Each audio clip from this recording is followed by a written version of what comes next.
தமிழக பாஜக முன்னாள் தலைவராக இருந்த அண்ணாமலை வருகின்ற சட்டமன்ற தேர்தலில் காரைக்குடி தொகுதியில் போட்டியிடப் போவதாக பரபரப்பு தகவல் தெரிய வந்திருக்கிறது. முன்னதாக கோவை தொகுதியில் போட்டியிட்டு வெற்றி வாய்ப்பு இழந்த அண்ணாமலை இந்த முறை காரைக்குடி தொகுதியில் போட்டியிட இருக்கிறார். இது பற்றி ஜெம் தொலைக்காட்சி வழங்கும் சிறப்பு செய்தி தொகுப்பை இப்போது பார்க்கலாம்.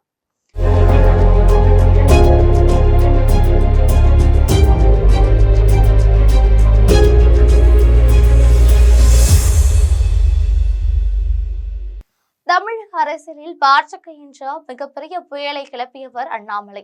கர்நாடகாவில் போலீஸ் அதிகாரியாக பணியாற்றிய அண்ணாமலை தமிழ்நாட்டை சேர்ந்தவர். கர்நாடகாவில் காவல்துறை அதிகாரியாக இருந்த பொழுதும் தமிழ்நாட்டில் பாஜக தலைவராக இருந்த பொழுதும் பல வெற்றிகளை சந்தித்தவர் இந்த அண்ணாமலை. தற்பொழுது பாரதிய ஜனதா கட்சியை பொறுத்தவரைகள் தமிழ்நாட்டில் உள்ள 234 தொகுதிகளுக்கும் நைனா நாகேந்திரன் சுற்றுப்பயணம் பொறுப்பாளர்களை நியமித்திருக்கிறார். இதில் காரைக்குடி உட்பட 6 தொகுதிகள் அண்ணாமலை வசம் தரப்பட்டிருக்கின்றன. இதில் முக்கியமாக காரைக்குடி தொகுதிக்கு அண்ணாமலை பொறுப்பாளராக நியமிக்கப்பட்டதன் பின்னணியில் பல தகவல்கள் சொல்லப்படுகின்றன. காரைக்குடியை பொறுத்தவரையில் வணிக சமூகத்தினர் மற்றும் தொழில் முனைவோர் அதிக அளவில் வசிக்கிறார்கள். இங்கு கல்வி கற்றவர்களும் கல்வி நிறுவனர்களும் ஏராளமான இருக்கின்றனர்.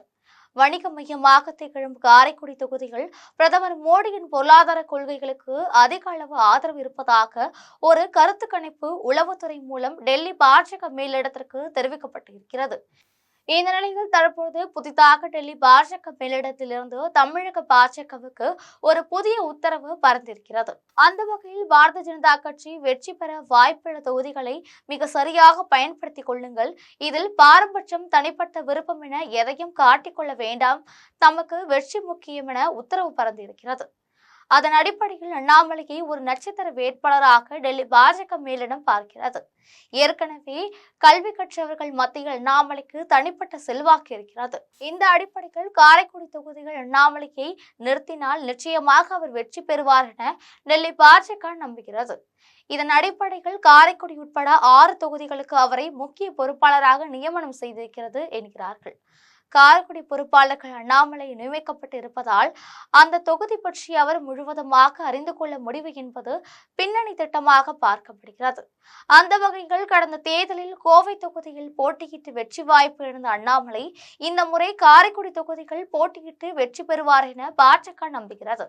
இதனிடையே நாம் தமிழர் கட்சியின் தலைவரான சீமானுக்கு காரைக்குடி தொகுதியில் போட்டியிட போவதாக ஒரு பேச்சு நிலவுகிறது. இதற்கு காரணம் கடந்த பல தேர்தல்களில் காரைக்குடி தொகுதியில் நாம் தமிழர் கட்சி தொடர்ச்சியாக அதிக வாக்கு வங்கியை பெற்று வருகிறது. எனவே ஒருவேளை நாம் தமிழர் சீமான் காரைக்குடி தொகுதியில் போட்டியிடலாம் என தெரிகிறது. காரைக்குடி தொகுதியை பொறுத்தவரையில் சீமானும் களமிறங்கினால் அந்த தொகுதியின் தேர்தல் வெற்றி மிக பரபரப்பாக காணப்படும் என்பது தற்போதைய செய்தியாகும். இது போன்ற அரசியல் பின்னணி செய்திகளை தெரிந்து கொள்ள ஜெம் தொலைக்காட்சியுடன் எப்பொழுதும் தொடர்பில் இருங்கள். நன்றி, வணக்கம்.